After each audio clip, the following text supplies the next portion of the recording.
शेषरावजी, तसंच चंद्रशेखर बावनकुळेजी, गिरीश महाजनजी, चंद्रकांत दादा पाटीलजी आणि उपस्थित सर्व मान्यवरांनो, दरवर्षीच्या प्रथेप्रमाणे हिवाळी अधिवेशनाच्या निमित्तानं आज आम्ही सगळेजण नागपूरमध्ये आलोय. कॅबिनेट आत्ताच झाली. त्यावेळेस सभागृहामध्ये बिलं होणार आहेत, त्याच्याबद्दल राज्याचे मुख्यमंत्री सांगतीलच साधारण कामकाज काय असणार आहे त्याच्याबद्दल. परंतु अलीकडे एक पायंडाच पडलेला आहे की विरोधी पक्ष हा सातत्याने चहापानाच्या कार्यक्रमावर बहिष्कार घालतात आणि हे वर्षानुवर्ष अलीकडे चाललेलं आहे. त्याच्यावर ते चहापान करावं न करावं हा एक आता विचार करणारा प्रश्न निर्माण झालेला आहे. त्यांनी जे मुख्यमंत्री महोदयांना पत्र पाठवलेलं आहे त्याच्यामध्ये वेगवेगळ्या प्रकारे नेहमीचे काही दाखले देण्याचा प्रयत्न केला आहे. आपल्याला सगळ्यांना माहिती आहे की कालच्या 23 तारखेला प्रचंड बहुमताने महायुतीचं त्या ठिकाणी सरकार आलं आणि आज त्याला खऱ्या अर्थाने मंत्रिमंडळाचा संपूर्ण शपथविधी होऊन त्याला अंतिम स्वरूप त्या ठिकाणी प्राप्त झालेलं आहे. 2-3 दिवसात मुख्यमंत्री महोदय सगळ्यांच्या खातेवाटप त्या ठिकाणी करतील आणि कामाला सगळे गतीनं लागलेलं चित्र आपल्याला सगळ्यांना पाहायला मिळेल. आमचा सगळ्यांचा प्रयत्न आहे, एवढी मोठं बहुमत असल्यामुळं जनतेने जो विश्वास महायुतीवर टाकलेला आहे त्या विश्वासाला पात्र राहून कशा प्रकारे या महाराष्ट्राचा सर्वांगीण विकास करता येईल हाच प्रयत्न आम्ही सगळेजण करणार आहोत आणि त्याच्यामध्ये कुठली काही अडचण येईल असं आम्हाला तरी काही वाटत नाही. विरोधक जरी संख्येने कमी असले तरी महाराष्ट्राच्या दृष्टिकोनातनं महत्त्वाचे प्रश्न तिथं चर्चेला आले तर त्याच्याबद्दल व्यवस्थितपणे महाराष्ट्राच्या हिताच्या ज्या गोष्टी असतील तशा पद्धतीनं त्याची उत्तरं तिथं दिली जातील. प्रश्नोत्तराचा तास नसला तरी वेगवेगळी आयुधं वापरून विरोधकांना, विरोधी पक्षातल्या सन्माननीय सदस्यांना वेगवेगळे प्रश्न विचारता येतात हे आपल्याला देखील पत्रकार मित्रांना माहिती आहे आणि त्याच्यामुळं आम्ही कदापि आम्हाला प्रचंड अशा प्रकारचं बहुमत आहे म्हणून कसंही रेटून आपलं सभागृह चालवायचं असं कदापि आमच्याकडनं होणार नाही. ती भूमिका मुख्यमंत्र्यांनी सुरुवातीला स्पष्ट केलेली आहे आणि आमचंही सगळ्यांचं त्या भूमिकेशी समर्थन आहे. एक ह्या महाराष्ट्रामध्ये परंपरा आहे की नेहमी विरोधकांना थोडा रिस्पेक्ट ठेवून काम करायचं असतं. विरोधकांनी पण त्या पद्धतीनं प्रश्न मांडायचे असतात, प्रश्न विचारायचे असतात, साधक बाधक चर्चा करायची असते. बिलाच्या संदर्भामध्ये देखील ते बिल जर पास झालं तर राज्याला त्याचा कितपत बेनिफिट मिळणार आहे, जनतेला किती त्याचा फायदा होणार आहे, या सगळ्या गोष्टीची शहानिशा ही दोन्हीकडनं त्या ठिकाणी केली जाईल. आम्ही कधीही त्यांना कुठंतरी ते अतिशय कमी संख्येने म्हणून त्यांच्याकडे दुर्लक्ष करायचं अशा प्रकारची बाब ही आम्हा महायुतीच्या सरकारकडनं अजिबात होणार नाही. ही ग्वाही देखील ह्या पत्रकार परिषदेच्या निमित्तानं आपल्यालाही ती देतो आणि आपल्यामार्फत राज्यातल्या पण जनतेला देतो आणि जे विरोधी पक्षाचे सन्माननीय सदस्य आहेत त्यांनाही ह्या निमित्ताने देतो. अधिक न बोलता मी इथंच थांबतो. धन्यवाद.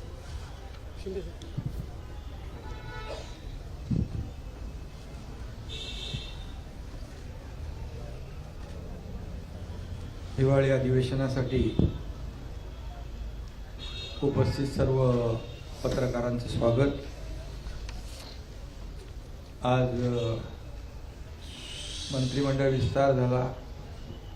सर्व मंत्र्यांचंही स्वागत, त्यांनाही शुभेच्छा.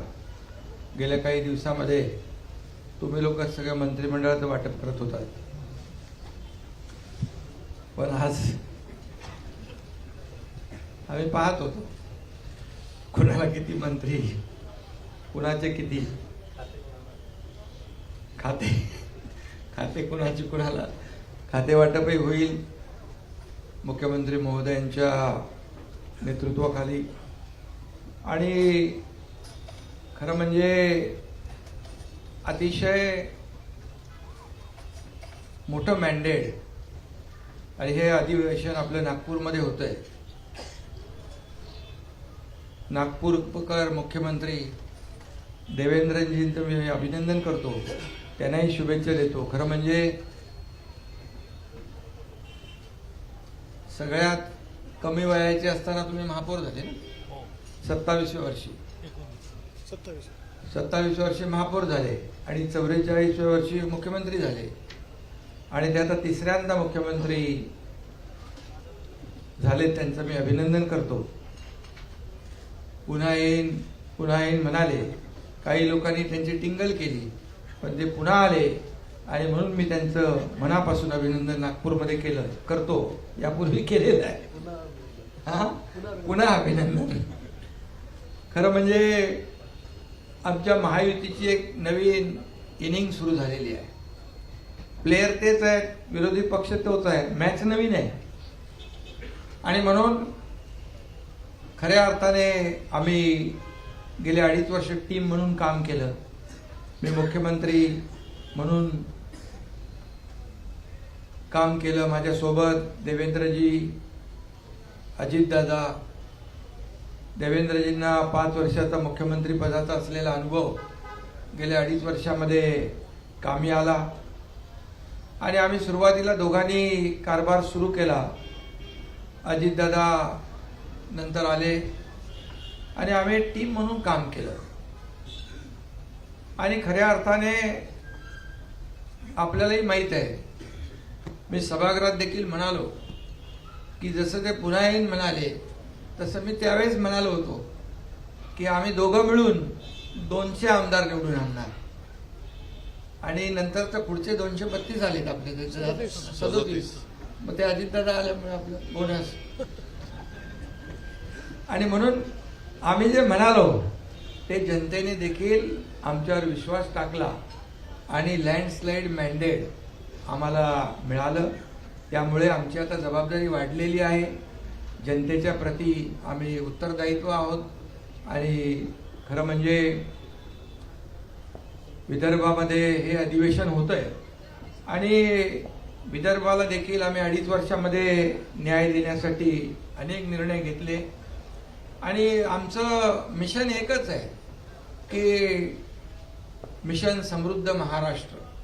संपूर्ण गेल्या 2.5 वर्षामध्ये आपण पाहिलं की महाविकास आघाडीने जी थांबवलेली विकास कामं ती आम्हाला त्याला गती दिली, जी देवेंद्रजींच्या काळामध्ये सुरू झाली परंतु नंतर ते प्रकल्प बंद पडले. ते फार म्हणजे शेतकऱ्यांच्या हिताचे, जनतेच्या हिताचे प्रकल्प होते, परंतु आम्ही त्याला चालना दिली. त्याची काही उद्घाटने आदरणीय प्रधानमंत्री महोदयांच्या शुभ हस्ते झाली. आणि एकीकडे विकास आणि दुसरीकडे लोककल्याणकारी योजना याची सांगड आम्ही घातली. आणि मला अभिमान आणि आनंद आहे की आमच्या टीमचा की लोकांनी देखील आमच्या कामाची पोचपावती दिली आणि तुम्हाला सगळ्यांचे अंदाज फोल ठरले. अनपेक्षित असा विजय, दैदिप्यमान असा विजय आम्हाला मिळालेला आहे.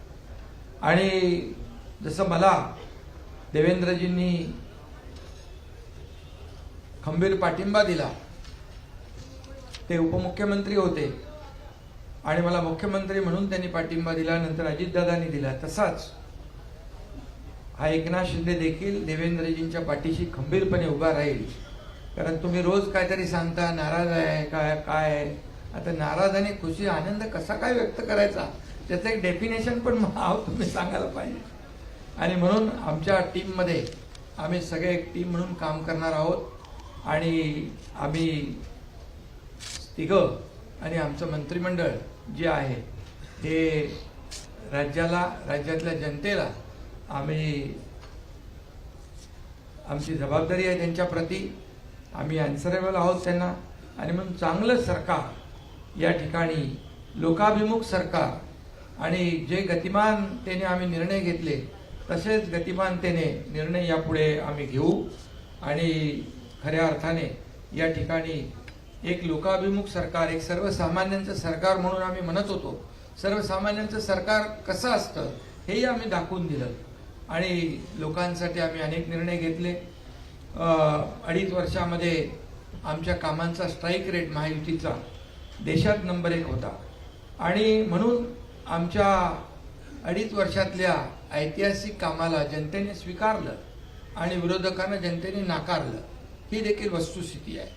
आणि म्हणून निवडणुकीमध्ये देखील जनतेने विरोधकांना त्यांची जागा दाखवली. अगदी विरोधी, मला काही टीका करायची नाही आहे, परंतु विरोधकांना देखील विरोधी पक्षनेत्या एवढं संख्याबळ देखील मिळवता आलं नाही, ही देखील वस्तुस्थिती आहे. कारण आपल्याला माहीत आहे की लोकसभेच्या निकालानंतर त्यांनी मंत्रिमंडळ तयार करून टाकलं होतं. मंत्री कुणाला, मुख्यमंत्री कोण, काय सगळं. परंतु जनतेने दाखवून दिलं की खऱ्या अर्थाने जे काम करणारे लोक आहेत त्यांच्या मागे जनता उभी राहिली. आणि आज 2.5 वर्षामध्ये जे काम केलं त्याची फलश्रुती, त्याचा परिपाक आज आपण पाहतोय. आणि चहापानासाठी अजितदादा मगाशी म्हणाले, विरोधी पक्षाची परंपरा आहे बहिष्कार घालण्याची. आम्ही त्यांना आमंत्रित केलं होतं, आम्हाला वाटलं येतील, परंतु जनतेनेच विरोधी पक्षावर बहिष्कार घातला आणि त्यामुळे एवढी लँडस्लाईड विक्ट्री मिळाली. आणि म्हणून खरं तर आज त्याच्यावर जास्ती काय मी बोलत नाही, परंतु सुदृढ लोकशाहीचं जे काही आपण संकेत म्हणतो, सत्ताधारी पक्ष आणि विरोधी पक्ष जरी ते संख्याबळाने कमी असले तरी सुद्धा विरोधी पक्ष म्हणून आम्ही तिघही आणि आमचं महायुती सरकार कुठेही त्यांना कमी लेखणार नाही. त्यांनी आम्हाला 2.5 वर्षामध्ये हलक्यात घेतलं आणि आरोपावर आरोप, आरोपावर आरोप, आरोपावर आरोप 2.5 वर्ष केले. परंतु आम्ही त्यांनी आरोप केले, आम्ही काम केलं, काम एके काम केलं. आणि म्हणून आरोपाला उत्तर आम्ही कामाने दिलं. आणि म्हणून त्यांनी आम्हाला हलक्यात घेतलं म्हणून त्यांची ही गत झाली. त्याला आम्ही एका हलक्यात घेणार नाही, आम्ही त्यांचा मान सन्मान नक्की ठेवू. आता त्यांनी सकारात्मक राजकारण केलं पाहिजे. कन्स्ट्रक्टिव्ह क्रिटिसिझमची अपेक्षा त्यांच्याकडून आहे. आणि जिथं सरकार किंवा कुठं चुकत असेल तर विरोधी पक्षाने नक्की बोलावं. परंतु या ठिकाणी विरोधाला केवळ विरोध न करता सरकारच्या चांगल्या कामामध्ये, अधिवेशनामध्ये आपण भाग घेतला पाहिजे सगळ्यांनी. सारखं ते काय त्याला म्हणतो, सभात्याग करून लोकांना न्याय देता येणार नाही. आणि म्हणून आम्ही एवढंच सांगतो की आदरणीय प्रधानमंत्री देखील म्हणाले 2047 मध्ये भारत स्वातंत्र्याची 100 वर्ष पूर्ण करेल, तेव्हा विकसित भारत कसा असला पाहिजे यासाठी त्यांनी 11 संकल्प कालच जाहीर केलेत. आणि आपल्याला माहीत आहे की आम्ही आपलं महायुतीचं सरकार आदरणीय प्रधानमंत्री मोदी साहेबांच्या मार्गदर्शनाखाली आम्ही काम केलं. डबल इंजिनचं सरकार म्हणून आम्ही काम केलं. आणि म्हणून आमचाही देखील अजेंडा आहे, याला प्रगत राज्य करायचं. मुख्यमंत्री महोदयांच्या नेतृत्वाखाली या ठिकाणी राज्य अधिक गतिमान होईल आणि पुढे या राज्यातल्या जनतेला न्याय मिळेल. आणि मी हेही सांगतो की काही मगाशी त्यांनी पत्र दिलेलं आहे EVMच्या बद्दल, त्या ठिकाणी काही धानाच्या बद्दल. आता आपण, मला वाटतं गेल्या वर्षी आपण 15,000 रुपये दिले ना, 20,000 रुपये दिले. गेल्या पहिले 15 दिले, नंतर 20 दिले आपण. म्हणजे धानाला बोनस देखील आपण आपल्या काळात जास्ती दिला. विदर्भामध्ये देखील आपण अनेक निर्णय घेतले. मुख्यमंत्री स्वतः इकडचे असल्यामुळे अनेक निर्णय आपण पाण्याचे घेतले, सिंचनाचे घेतले, वैनगंगा, नळगंगा, गोसेखुर्द, ते पर्यटनाचा जो आपलं बॅकवॉटर आहे त्याच्यावर आपण हे केलं. सुरजागडमध्ये आपण प्रकल्प सुरू केले मोठ्या प्रमाणावर. त्याच्यात मी डिटेलमध्ये जात नाही, परंतु आम्हाला अभिमान आहे की आम्ही जे काम केलं विदर्भासाठी, फक्त विदर्भामध्ये खरं म्हणजे औपचारिकता म्हणून अधिवेशन नाही आहे, तर विदर्भामध्ये आल्यानंतर या नागपूरमध्ये जे अधिवेशन आहे त्याची फलश्रुती झाली पाहिजे. आणि गेल्या 2.5 वर्षामध्ये देखील आम्ही अनेक निर्णय घेतले या विदर्भासाठी, याचा देखील आनंद आणि समाधान आहे. आणि म्हणून मी आपल्याला एवढंच सांगतो की आमच्या महायुतीच्या काळामध्ये मराठी भाषेला अभिजात भाषेचा दर्जा देवेंद्रजींनी स्वतः त्याचा पाठपुरावा देखील केला. आणि आदरणीय प्रधानमंत्री महोदयांनी तो देखील निर्णय घेतला. त्यामुळे अशी अनेक कामं आहेत, किती निर्णय घेतले आपण की ते सांगायला या ठिकाणी वेळ पुरणार नाही. गेल्या 2.5 वर्षात आम्ही 86 कॅबिनेट बैठका घेतल्या, 850 निर्णय घेतले. सर्व निर्णय लोकहिताचे, जनहिताचे निर्णय आम्ही घेतले आणि आम्ही तिघांनी मिळून जे जनतेसाठी, या महाराष्ट्रातल्या लोकांसाठी घेतले ते आपल्या सगळ्यांना माहीत आहेत. आणि म्हणून यापुढे देखील एक टीम म्हणून आम्ही काम करतोय. नक्कीच पुढचा जो काही कालावधी आहे हा सर्वसामान्य जनतेसाठी, या राज्याच्या विकासासाठी, या राज्याच्या सर्वांगीण विकासासाठी केंद्र सरकार देखील आमच्या पाठीशी उभं आहे. आणि म्हणून याचा फायदा जनतेला होईल, महाराष्ट्राला होईल. आणि जे आदरणीय प्रधानमंत्री महोदयांचं $5 ट्रिलियन जे हे आपलं स्वप्न आहे, त्याच्यामध्ये आमचं जे $1 ट्रिलियन जे स्वप्न आहे, जो गोल आहे, तो मला वाटतं आम्ही अचीव करू. त्याच्यापेक्षा जास्ती पुढे जाऊन अचीव करू, एवढंच या प्रसंगी आपल्याला सांगतो. आणि ईव्हीएमच्या बाबतीमध्ये मी एवढंच सांगेन की जेव्हा लोकसभेमध्ये ईव्हीएम त्यांना 31 जागा मिळाल्या, त्यावेळेस त्यांना बॅलेट पेपर आठवला नाही. त्यांना जिथं जेव्हा ज्या राज्यामध्ये, कर्नाटकमध्ये असेल, तेलंगणामध्ये असेल, अगदी आता झालेली झारखंडमध्ये असेल, इकडे जेव्हा त्यांना विजय मिळाला, तिकडे त्यांनी ईव्हीएम चांगला आहे आणि बॅलेट पेपरचा काय उल्लेख केला नाही, बॅलेटनी निवडणुका घ्या म्हणून. जेव्हा हरतात तेव्हा ते ईव्हीएमवर त्याचा खापर फोडतात, जेव्हा हरतात तेव्हा इलेक्शन कमिशनवर खापर फोडतात, आणि जेव्हा त्यांच्या विरोधात निकाल लागतो तेव्हा अगदी हायकोर्ट असू दे, सुप्रीम कोर्ट असू दे, त्यांच्यावर देखील खापर फोडतात. त्यामुळे ही दुटप्पी भूमिका आहे. आणि म्हणून मी एवढंच सांगतो की हार जी आहे आम्ही लोकसभेमध्ये दिलदारपणाने आम्ही स्वीकारली आणि आम्ही कुठं त्रुटी आहेत त्या शोधल्या आणि ज्या धडाक्याने आम्ही काम केलं त्यामुळे विधानसभेमध्ये परिवर्तन घडलं. त्यामुळे विरोधकांना देखील माझी विनंती आहे की जनतेचं जे मॅन्डेट आहे, जनतेने दिलेलं मॅन्डेट, त्याचा अपमान करू नका आणि वस्तुस्थितीला सामोरं जा, एवढंच माझं या प्रसंगी सांगणं आहे. आणि आम्ही पुढे जे करू ते या राज्याच्या भल्यासाठी करू, राज्याच्या विकासासाठी करू, सर्वसामान्य माणसाच्या जीवनामध्ये जे बदल घडले पाहिजे, चांगले दिवस आले पाहिजे, त्याच्यासाठी करू. आणि आम्ही जे काही शब्द दिलेले आहेत हे शब्द आम्ही पूर्ण करण्याचा पूर्ण प्रामाणिकपणे प्रयत्न करू, कारण आम्ही दिलेला शब्द पाळणारे आहोत आणि त्यामुळेच लोकांनी आमच्यावर विश्वास ठेवलेला आहे. आणि म्हणून सगळ्यांना पुन्हा एकदा शुभेच्छा. मुख्यमंत्री महोदय. बंद केले.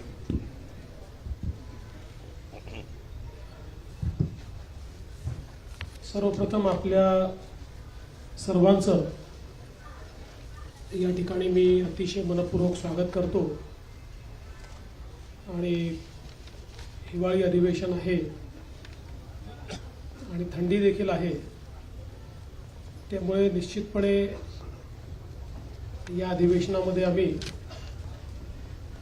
महाराष्ट्राच्या जनतेला ऊब मिळेल आणि ऊर्जा मिळेल अशा प्रकारचा कारभार करण्याचा प्रयत्न हा निश्चितपणे करू. राज्य मंत्रिमंडळाचा आजच विस्तार आम्ही केलेला आहे आणि या ठिकाणी आम्ही आज आमच्या 39 मंत्र्यांनी शपथ घेतलेली आहे, ज्याच्यामध्ये 6 राज्यमंत्री आहेत. आजपासनं आमचा गतिशील कारभार आम्ही सुरू केलेला आहे. अर्थातच तुमचा पुढचा प्रश्न जो असणार आहे त्याचं उत्तर दादांनी आणि शिंदे साहेबांनी दिलं आहे की खाते वाटप कधी, तर येत्या 2 दिवसात खाते वाटप देखील आम्ही पूर्ण करू. जवळपास सगळी क्लॅरिटी आमची झालेली आहे आणि या अधिवेशनामध्ये आपल्याला कल्पना आहे की राज्यपालांच्या अभिभाषणावरची चर्चा, पुरवणी मागण्यांवरची चर्चा, सत्तारूढ पक्ष आणि विरोधी पक्षांच्या प्रस्तावावरची चर्चा आणि त्याचसोबत जवळपास 20 बिलं या अधिवेशनामध्ये येणार आहेत. कारण मागच्या काळात निवडणुकीपूर्वी जे काही अध्यादेश निघाले होते ते बिलांमध्ये कन्व्हर्ट होणार आहेत. आणि म्हणून चांगलं कामकाज करण्याचा आमचा प्रयत्न आहे. विरोधी पक्षांनी एक पत्र दिलं, मागच्याच अधिवेशनातलं पत्र फक्त एक ईव्हीएमचा पॅरेग्राफ ऍड करून त्यांनी दिलं. आणि म्हणून आपण मगाशी बघितलं असेल की बोलताना ते हिवाळी अधिवेशनाला पावसाळी अधिवेशन म्हणाले, कारण पत्र ते जुनंच होतं. पण मला असं वाटतं की जे काही मुद्दे त्यांनी उपस्थित केलेले आहेत पत्रामध्ये, त्याची उत्तरं वारंवार आम्ही दिलेली आहेत. आणि ते जेवढे वेळा उपस्थित करतील तेवढे वेळा त्या प्रश्नांची उत्तरं ही निश्चितपणे आम्ही देऊ. महाराष्ट्रामध्ये एक गतिशील सरकार आणायचं आमचा प्रयत्न आहे. आणि जसं शिंदे साहेबांनी सांगितलं, ईव्हीएमच्या संदर्भात आता एक नरेटिव्ह तयार करण्याचा प्रयत्न ते करतायत. त्याचंही उत्तर चर्चेच्या दरम्यान आम्ही देऊ. पण मला त्यांना सांगायचं आहे की या ईव्हीएमचा अर्थ असा आहे, एव्हरी वोट फॉर महाराष्ट्र. महाराष्ट्रातल्या प्रत्येक व्यक्तीने महाराष्ट्राकरता मतदान केलेलं आहे. आणि म्हणून आमचं सरकार हे ईव्हीएमचं सरकार आहे. पण त्या ईव्हीएमचा अर्थ आहे every vote for magnetic Maharashtra. आणि आम्ही तो महाराष्ट्र घडवण्याकरता या ठिकाणी पुढच्या काळामध्ये कारभार हा निश्चितपणे या ठिकाणी करू. काही उल्लेख त्यांनी केलेले आहेत, ज्याचं उत्तर आता शिंदे साहेबांनी दिलं. खरं म्हणजे मी आकडेवारी सभागृहात सांगेन, पण आपल्याला सांगतो की सोयाबीनच्या खरेदीमध्ये यावर्षी आपण गेल्या 15 वर्षाचे रेकॉर्ड तोडले आहेत. इतक्या मोठ्या प्रमाणात खरेदी चाललेली आहे. आणि मागच्या वर्षी सोयाबीन आणि कापसाकरता भावांतर योजना आपण राबवून हमी भावापेक्षा जो काही मार्केट रेट कमी होता त्याचे पैसे दिले, ते शेतकऱ्यांच्या खात्यामध्ये पोचले देखील. दुधाचा विषय असेल त्याला 5 रुपये 7 रुपये अशा प्रकारे मदत करण्याचं काम आपण केलं. आणि एकूणच शेतकऱ्याच्या पाठीशी आपण उभं राहिलो. धानाच्या शेतकऱ्याला हेक्टरी 20,000 रुपये मदत आपण त्या ठिकाणी केली. आणि म्हणून शेतकऱ्यांच्या पाठीशी ताकदीनं उभं राहणारं अशा प्रकारचं आपलं सरकार आहे. काही घटनांचा उल्लेख देखील या ठिकाणी करण्यात आलेला आहे. परभणीची जी घटना आहे त्या घटनेमध्ये एका मनोरुग्णाने ज्या प्रकारे भारताच्या संविधानाचा अपमान केला, त्या मनोरुग्णाला अटक देखील करण्यात आली. दुर्दैवाने त्याच्यानंतर एक उद्रेक देखील झाला. मला या निमित्ताने ही विनंती करायची आहे की अशा प्रकारे एखाद्या मनोरुग्णाच्या कृत्यावर असंवैधानिक पद्धतीनं उद्रेक करणं हे योग्य नाहीये. ते बाबासाहेबांना देखील कधीच मंजूर झालं नसतं. मात्र जी घटना घडली ती घडून चुकली आहे. मी एवढंच सांगतो, हे सरकार संविधानाचा सर्वोच्च सन्मान करणारं सरकार आहे. कुठल्याही परिस्थितीमध्ये तसूभरही संविधानापेक्षा वेगळं काम हे सरकार करणार नाही. आम्ही सगळ्यांनी ज्या संविधानाची शपथ घेतली आहे त्या शपथेप्रमाणेच हे सरकार काम करेल, संविधानाचा गौरव करेल, हा विश्वास या निमित्ताने मी देतो. बीड जिल्ह्यातली जी काही घटना आहे अतिशय निघृण अशा प्रकारची जी काही सरपंचाची हत्या त्या ठिकाणी झालेली आहे, त्या संदर्भात काही लोकांवर कारवाई केली आहे, काहींना सस्पेंड केलंय, काहींना घरी पाठवलंय. 3 आरोपी सापडले आहेत, 4 आरोपी अजून आपण शोधतो आहोत, लवकरच ते सापडतील. केस सीआयडीला दिली आहे. स्पेशल SIT कॉन्स्टिट्यूट करून या केसच्या संदर्भातली सगळी चौकशी आम्ही करणार आहोत आणि कुठल्याही परिस्थितीमध्ये आरोपी कोणीही असो, कोणीही कुठल्याच आरोपीला या ठिकाणी सोडलं जाणार नाही. अशा प्रकारच्या घटना या महाराष्ट्रामध्ये गांभीर्यानेच घेतल्या जातात आणि गांभीर्यानेच घेतल्या जातील. त्यामुळे SITच्या माध्यमातून सगळे धागेदोरे शोधून काढण्याचं काम हे निश्चितपणे या ठिकाणी आपण करू. खरं म्हणजे 3-4 विषय विरोधकांनी उपस्थित केलेले आहेत. त्या विषयांवर सविस्तर उत्तर हे सभागृहामध्ये आम्ही निश्चितपणे देऊ. मी आज एवढंच सांगतो की ज्याचा उल्लेख आमच्या दोन्ही सन्माननीय उपमुख्यमंत्र्यांनी केला आहे, आमची सगळ्या प्रकारच्या चर्चेची तयारी आहे. विरोधी पक्षाने चर्चा करावी, कुठेही त्यांचा आवाज आम्ही दाबणार नाही, कुठेही आम्ही चर्चेपासून मागे हटणार नाही. फक्त अपेक्षा एवढीच आहे की लोकसभेप्रमाणे चर्चा न करता पळ काढायचा आणि मीडियासमोर केवळ बोलायचं, हे मात्र योग्य आहे असं मला वाटत नाही. उलट हे लोकशाही विरोधी आहे. सभागृहात बोलून मीडियात कव्हर झालं तर ती खरी लोकशाही आहे, पण सभागृहात बोलायचंच नाही आणि मीडियासमोर जाऊन बोलायचं, अशा प्रकारची लोकशाही ते जर चालवणार असतील तर त्यांचा लोकशाहीवर विश्वास नाही असंच आपल्याला म्हणावं लागेल. बाकी सगळ्या प्रश्नांची उत्तरं योग्य प्रकारे आम्ही देऊ, हा विश्वास मी विरोधकांना देखील या ठिकाणी देतो.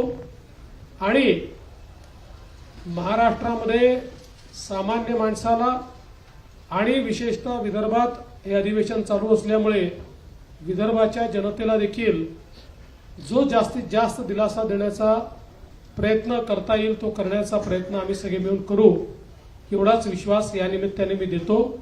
आणि विरोधकांना आवाहन करतो की त्यांनी चांगल्या प्रकारची चर्चा सभागृहामध्ये करावी.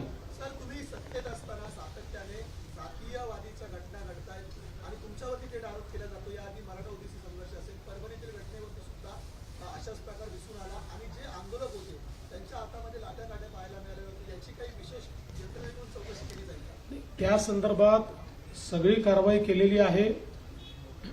आम्ही पोलिसांना सांगितलेलं आहे की आकस बुद्धीने कारवाई करू नका, कोम्बिंग ऑपरेशन वगैरे करू नका, पण जे लोक कॅमेऱ्यामध्ये लाठ्या काठ्या घेऊन तोडफोड करताना दिसतायत, दगडं मारताना दिसतायत, त्यांच्यावर मात्र कडक कारवाई झाली पाहिजे, हे मी सांगितलेलं आहे.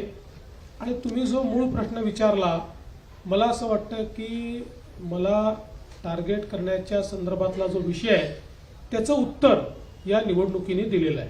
प्रश्न आहे, अनेक आमदार इच्छुक होते मंत्रिपदासाठी, ज्यांना मंत्रिपद मिळालं नाही, त्यांची समजूत काढण्यासाठी अडीच वर्षाचा फॉर्म्युला आपण ठरवल्याचं समजतोय. त्या संदर्भातली प्रतिज्ञापत्र आमदारांकडून आपण घेऊन घेतो. नक्की हा विषय काय?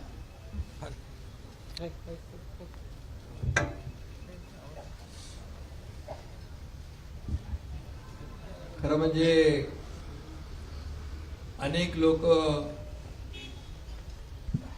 त्यांची क्षमता असते, मंत्री बनण्याची अपेक्षा असते, इच्छा असते, त्यामुळे जे काम करू शकतील, कॅपेबल आहेत, आणि कोण ज्यांना दिलं ते त्या क्षमतेचे आहेत, ज्यांना नाही दिलं ते त्या क्षमतेचे नाहीत, असं नाही आहे. आणि म्हणून आम्ही एक पक्षाचा एक निर्णय घेतला आहे, 2.5 वर्षाचं मंत्रिपद. जो काम करेल तो पुढे जाईल, आणि त्यामुळे आम्ही पक्षाने ठरवलेला तो निर्णय आहे. त्यामुळे मला वाटतं अनेक लोकांना संधी देऊ शकतो आणि खऱ्या अर्थाने माझी भूमिका स्पष्ट आहे की जे पद जो विभाग ज्याला मिळेल त्याला पूर्ण न्याय दिला पाहिजे आणि जो परफॉर्म करेल त्याला संधी मिळेल आणि त्याच्यात आपण म्हणतो ना काय इंग्रजीमध्ये परफॉर्म और पेरिश, तर त्यामुळे जो परफॉर्म करेल तो पुढे जाईल. पीएम सर, माझा प्रश्न होता की विरोधी पक्षनेते पदाबाबत काय भूमिका आहे सरकारची? विरोधी पक्षनेते पदाबद्दल सरकारची भूमिका काहीच नसते. त्याचा निर्णय कायद्याने आणि नियमाने अध्यक्षांनी घ्यायचा असतो. अध्यक्ष जो निर्णय घेतील तो आम्हाला मान्य असेल. आमची कुठली अडवणूक त्यात नसेल, आमचा कुठलाही दबाव त्यात नसेल. अध्यक्षांनी उचित निर्णय करावा, आम्ही त्याचा सन्मान करू. सीएम सर यही सवाल जो शिंदे सर अपने पार्टी में कर रहे हैं 2.5 साल जो है मंत्री बना के रखने की, क्या बीजेपी भी इसी फॉर्मूले पे काम करेगी? आपसे जानता हूं. देखिए, उसमें से आधा तो हम करने वाले हैं. यानी क्या करने वाले हैं?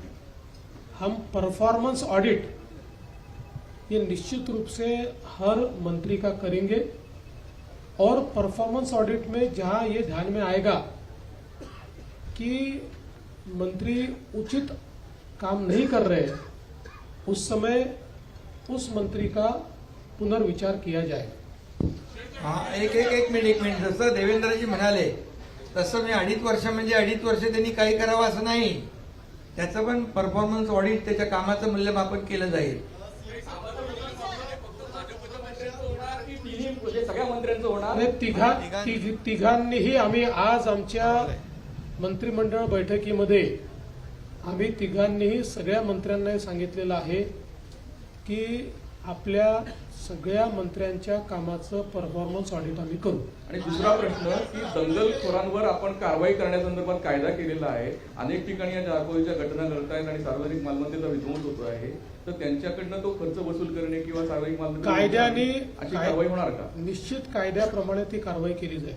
फडणवीस सर, महाराष्ट्र का निवेश का बोझ आप पर आ सकता है ऐसा कहा जाता है. पहला सवाल. दूसरा सवाल, महाराष्ट्र की अर्थव्यवस्था को आप पटरी पर कैसे लाएंगे? और तीसरा आपका चुनौती भरा सवाल है कि मराठा प्रावधान क्या रहेगा? तुम्ही वाट बघा. या तिन्ही विषयांवर आम्ही योग्य कारवाई करू. महाराष्ट्राची अर्थव्यवस्था ही चांगलीच आहे. आम्ही जे काही योजना आता केलेल्या आहेत त्या योजनांचा बोजा हा निश्चितपणे अर्थव्यवस्थेवर पडेल. त्याचं योग्य मॅनेजमेंट करण्याचा प्रयत्न आमचा असणार आहे. तर आपल्या मंत्रिमंडळात साधारण 40% चेहरे हे नवीन तरुण आहेत. त्याचवेळी काही जुने जाणते आणि एक्सपिरियन्स लोकांना आपण सुट्टी केलेली आहे. त्याच्यामुळे मागे काय खास धोरण आहे? नाही, आमचा प्रयत्न असा आहे की हे मंत्रिमंडळ एक सर्व प्रकारचा चेहरा याच्यामध्ये दिसला पाहिजे. त्या दृष्टीने काही जुने जाणते नेते आहेत, काही तरुण आहेत, महिलांना देखील आम्ही चांगल्या प्रकारे संधी दिलेली आहे. विविध समाजांना आम्ही संधी दिलेली आहे. ओबीसी समाज असेल, मराठा समाज असेल, धनगर समाज असेल, आदिवासी समाज असेल, एससी समाज असेल, विविध समाजांना देखील आम्ही प्रतिनिधित्व दिलेलं आहे. सर्व समावेशक अशा प्रकारचं मंत्रिमंडळ तयार करण्यात आले. सर, 30 मंत्री जे आहेत गेल्या सरकारमध्ये त्यांना या मंत्रिमंडळामध्ये समाविष्ट करण्यात आले नाहीये. त्यांना पण परफॉर्मन्स वाईज बाजूला केलेला आहे की काही वेगळी कारण आहे? नाही, वेगवेगळी कारणं त्याच्यामध्ये आहेत. अनेक वेळा काही मंत्र्यांना याकरता घेण्यात आलेलं नाही. मी भाजपचं सांगतो आमच्याकडे की पक्षाने त्यांना काही वेगळी जबाबदारी द्यायचं ठरवलेलं आहे. आपल्याला कल्पना आहे बीजेपीमध्ये अनेक वेळा आम्ही जर कोणाला जबाबदारी पक्षात द्यायची असेल तर त्यांना मग मंत्रिमंडळात स्थान देत नाही. काही असं देखील असू शकतं की काही जे मंत्रिमंडळातनं ड्रॉप झाले आहेत त्यातले काही परफॉर्मन्समुळे देखील ड्रॉप झालेले असू शकतात.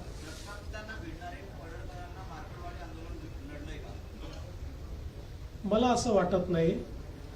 आणि शेवटी गोपीचंद पडळकर हे आत्ताच विधानसभेमध्ये निवडून आले आहेत. त्याच्या आधी ते विधान परिषदेमध्ये होते. उत्तम काम करणारे कार्यकर्ते आहेत, थोडे ॲग्रेसिव्ह आहेत. हां, हे निश्चितपणे आहे की आम्ही त्यांना हे सांगितलं की बोलताना त्यांनी संयम ठेवला पाहिजे, हे त्यांना निश्चितपणे सांगितलं. पण तुम्हाला सांगतो, एक चांगलं भविष्य असलेला तो नेता आहे.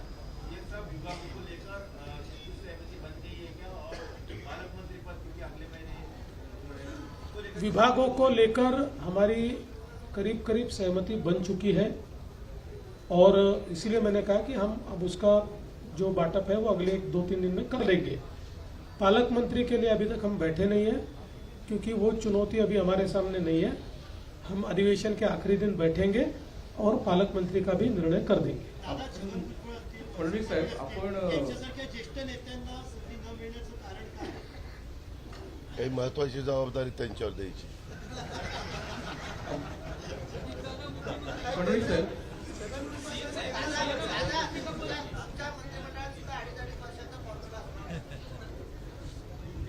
अडीच महिन्याचा पण असू शकतो. आपण लाडकी बहीण योजना राबवून सत्ता मिळाली आहे आपल्याला. आणि या मंत्रिमंडळात केवळ 4च महिला आहेत, म्हणजे साधारण 10%च झाल्या. आणि आपण महिलांची संख्या पुढच्या निवडणुकीत वाढवणार आहोत, तर ते त्यामागचं गणित काय? आणि दुसरं, एक जागा रिक्त आहे, ती कुणासाठी? आता पर्सेंटेजमध्ये सांगायचं तर मागच्यापेक्षा 300 पट जास्त घेतल्या आहेत आम्ही. कारण मागच्या आमच्या मंत्रिमंडळात एकच महिला होती, त्याच्यामुळे आमची प्रगतीच चाललेली आहे. अजून काही बहिणींना आम्हाला स्थान द्यायचं आहे, ते भविष्यात देऊच. आणि तसंही 2029 मध्ये आम्हालाच बहिणींना स्थान मागावं लागणार आहे. आणि एक जागा कुणासाठी?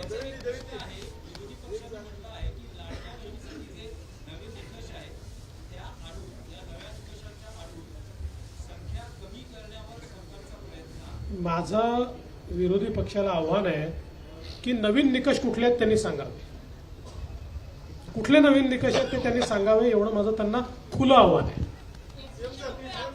देवेंद्र भाऊ, सभागृहामध्ये तुम्ही अनेक वेळा सांगितलं होतं, उदाहरणार्थ औरंगजेबाच्या संदर्भामध्ये जी काय आंदोलनं झाली होती, घोषणा झाल्या होत्या, त्यावेळेला तुम्ही सांगितलं होतं की याच्यामागे काहीतरी षडयंत्र आहे, ते आम्ही योग्य शोधून काढून त्यांच्यावरती कारवाई करू. त्याचबरोबर मराठा आंदोलनाच्या वेळी पण काही हिंसाचार झाले, त्याच्यावेळी तुम्ही सांगितलं होतं हे राजकीय षडयंत्र आहे, ते शोधून काढू आणि आम्ही सांगू. आतापर्यंत ते शोधून काढण्यात आलेलं नाही म्हणून ते सांगण्यात आलेलं नाही, किंवा शोधून काढलंय पण ते सांगायचं नाही. सगळ्या गोष्टी तुमच्यासमोर आलेल्याच आहेत. काय लपलेलं आहे? जे जे झालंय ते तुमच्यासमोर आलेलं आहे. ते पुन्हा नव्याने सांगण्याची आवश्यकता नाही आहे. पण काही गोष्टी मात्र तुम्ही जे म्हणालात, विशेषतः अराजकतेच्या संदर्भातल्या, त्याचा खुलासा या अधिवेशनात मी करणार आहे.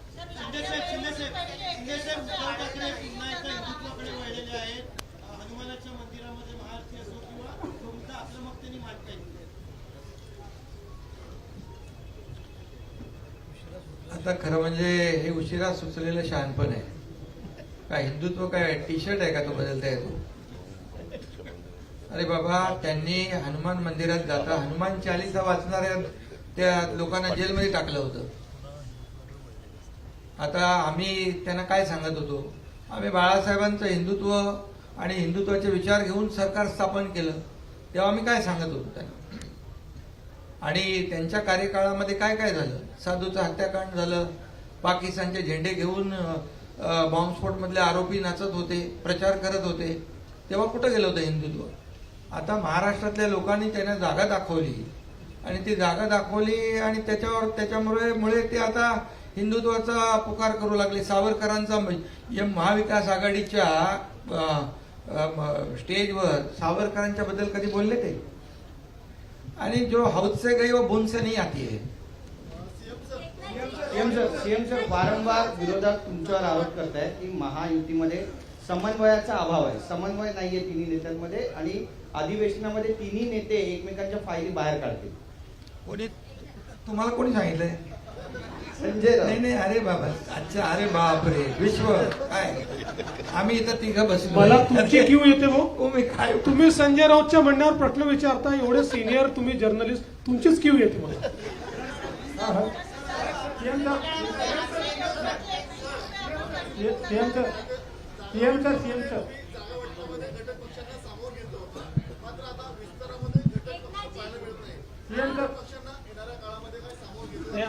आमची इच्छा होती घटक पक्षांना सामावून घ्यायची, काही कारणाने सामावून घेऊ शकलेलो नाही, पण भविष्यात त्यांना सामावून घेऊ. सीएम सर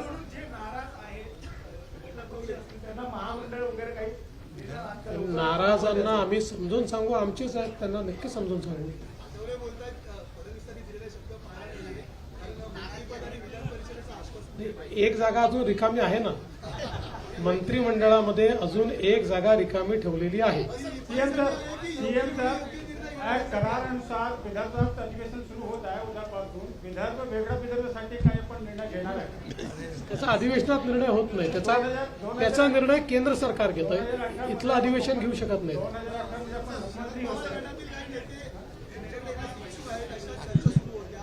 माध्यमात बातमी आलेल्या आहेत त्या जयंत पाटील यांचं वक्तव्य येतं योग्य वेळी योग्य निर्णयाचं. आमच्याकडे पूर्ण बहुमत आहे. आमच्याकडे भरपूर लोक निवडून आलेले आहेत. त्याच्यामुळे आमच्याकडनं तरी आता कुठलाही प्रयत्न नाही. एकनाथजी, प्रश्न असा आहे की आपण म्हटलं हिंदुत्व बदलता येत नाही, पण आता तुमच्या वेळेस घेतलेला हिंदुत्व नाही, टी शर्ट आहे का हिंदुत्व बदलायला असं म्हणालो मी. आणि महत्वाचं म्हणजे हिंदुत्व तुम्ही कधी खूप बदलूच उत्तम शकत निर्णय नाही. घेतला होता, गोमाता ही राजमाता. पण हिंदुत्ववादी कार्यकर्त्यांची अशी मागणी आहे की वधाचा गुन्हा दाखल झाला पाहिजे जर गोमातेला मारलं तर, कारण गो कत्तल होते आहे, गोमाता कापली जाते आहे आणि वारंवार या घटना होत आहेत की ट्रक सुद्धा जाळले जात आहेत. तर मोठ्या मोठ्या घटना अजूनही होत आहेत, तर तो ठोस निर्णय होईल का आता? नाही नाही, होणार ना ठोस निर्णय. त्याच्यावर कडक कारवाई करू. त्याच्यात कायद्यामध्ये आणखी आपण आणखी जे जे काही बंधनं आणता येतील ती आणू. सीएम सर, परभणीच्या घटनेमध्ये काही अर्बन नक्षल कनेक्शन पाहायला मिळत आहे का? अद्याप अशा प्रकारचं कनेक्शन दिसलेलं नाही. तथापि या घटनेची चौकशी चाललेली आहे.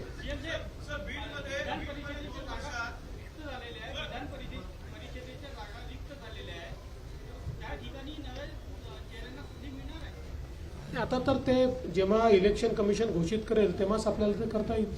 चल लास्ट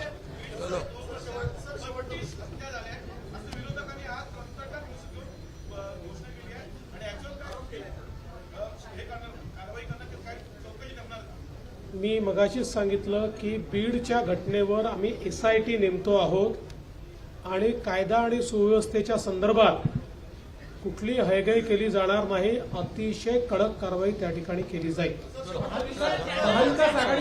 धन्यवाद.